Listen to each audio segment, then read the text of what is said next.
अस्सलाम वालेकुम friends. Story start करने से पहले जो मैं आपको रोज़ रिक्वेस्ट करती हूँ, please subscribe my channel.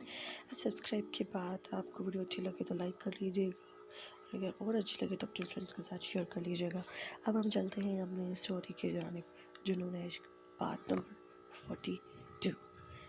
Story में अभी तक ये होता है कि मतलब अहमद शराब पीने के बाद बेहोश पड़ जाता है और अहमद की दादी इरफा वालों के घर जाती है।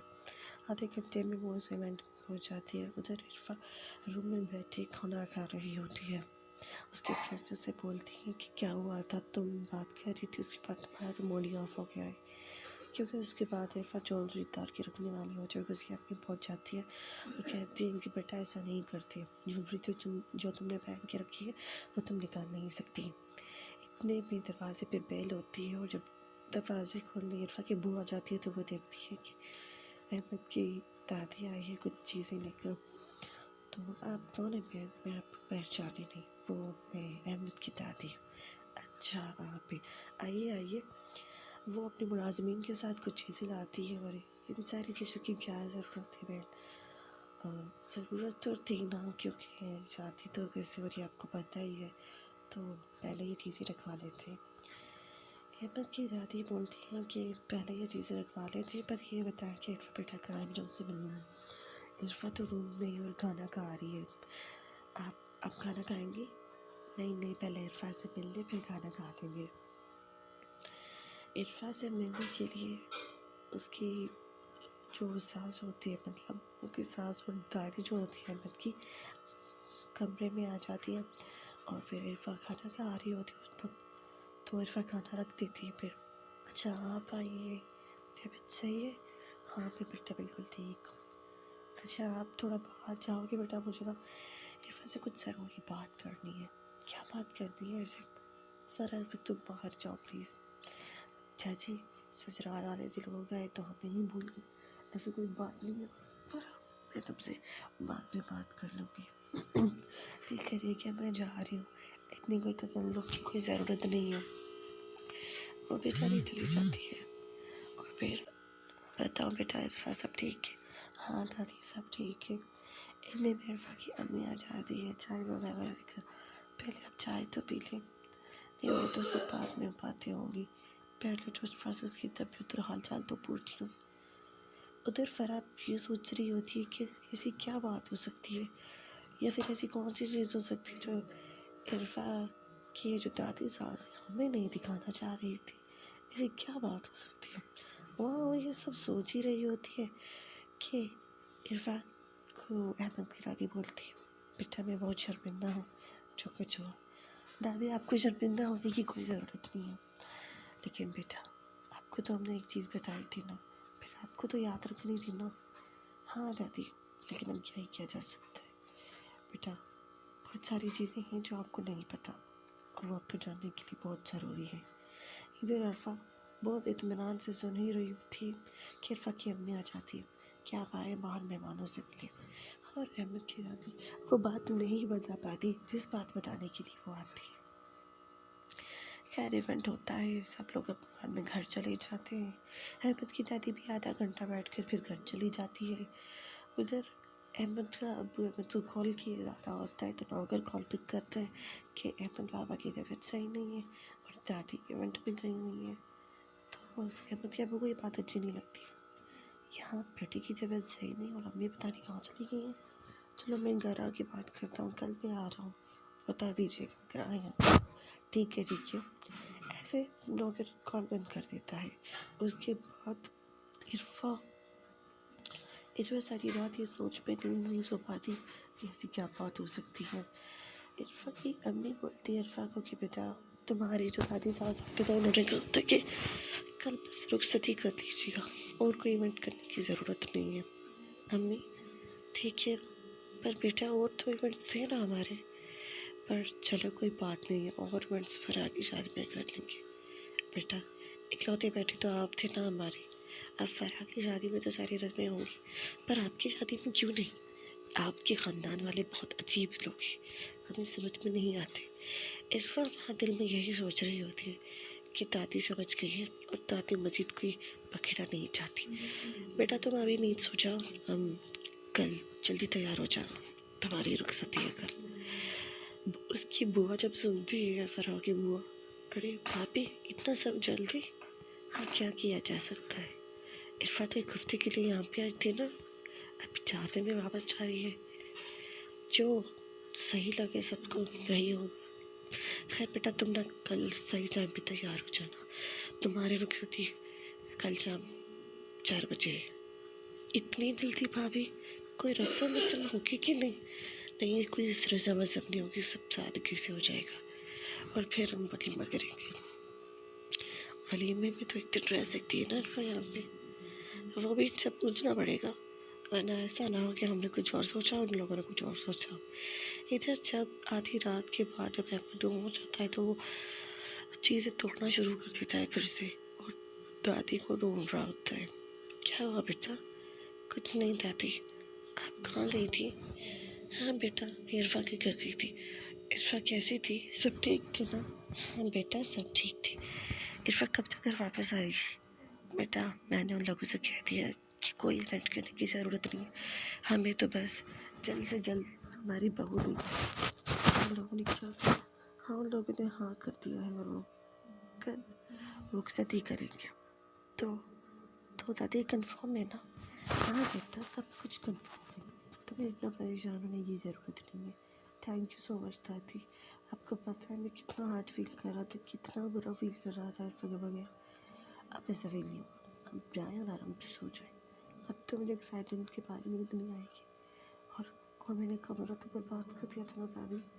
कोई बात नहीं, मुलाजिम से बोल के मैंने सारी चीज़ें उठवा दी जो टूट गई थी। अब इरफा को क्या कहूँगा मैं? इरफा ने ये रूम देखा था पहले? नहीं दादी, तो कोई बात नहीं, इस रूम को फिर अच्छे से सेट कर लेंगे, पर वक्त तो बहुत कम है ना। बेटा सब कुछ हो जाएगा, इतने सारे मुलाजमीन हैं, आपको इतनी फ़िक्र करने की कोई ज़रूरत नहीं। अहमद की दादी अहमद को समझाती हूँ, पर अहमद तो ओवर एक्साइटेड होता है। अहमद इरफा को कॉल करते हैं, इरफा कॉल पिक नहीं करती क्योंकि वो तो नींद सो रही होती है और फ़ोन होता है चार्ज पे। अहमद फिर अपनी दादी से कहता है, दादी वो तो कॉल ही पिक नहीं कर रही। बेटा सारा दिन इवेंट था, वो तैयार होकर रोको के सामने बैठी रही, फिर अब कम से कम रेस्ट तो करेंगी ना, ताकि कल वो यहाँ आ रही है तो। अहमद अपनी दादी से मुखातिब होकर कहता है, एक बार वो यहाँ आ जाए फिर वो कहीं नहीं जा पाएगी। क्या बोला आपने बेटा? कुछ नहीं दादी कुछ नहीं, फिलहाल मैं नींद सोने के लिए जा रही हूँ, कल जल्दी उठ जाऊँगा। और हाँ आपने सारी सेटिंग्स करवा दीजिएगा, मैं फिर वक्त कुछ नहीं करता। सही है, ठीक ठीक बेटा, अब आप चाहे नींद सो जाए। दादी को इतना ही बात में सुकून आ जाता है कि अहमद कम से कम खामोश तो है, कोई चीज़ों की तो बोर तो नहीं कर रहा। और अब इरफा के आने के बाद उनकी कम से कम वो रिलैक्स तो फील हो गया है। उधर जब रात के 4:30 बजते हैं, इरफा नीचे उठ जाती है। क्या हुआ इरफा? अम्मी मैं तो नाश्ता बनाने जा रही हूँ बेटा, इतनी जल्दी? हाँ आज लास्ट टाइम नाश्ता तो बना दो, फिर शायद यहाँ पे नाश्ता बनाने का मौका मिले भी या नहीं मिले। बेटा आप तो दुल्हन हो ना, आप ये काम कैसे कर सकते हो? अम्मी प्लीज़ नाश्ता बनाने दीजिए ना। उधर इरफा की बुआ भी उसी के घर में रही होती है और उधर नुमान भी आधे घंटे में उठ जाता है। क्या हुआ था? चक्कर ये किचन में ना, मैंने चाय वगैरह सारी चीज़ें बना ली, अभी मैं पराठे बनाने लगी हूँ, तो ये चाय वगैरह था बाहर रख के आ जाए प्लीज़। ठीक है मैं रख के देता हूँ।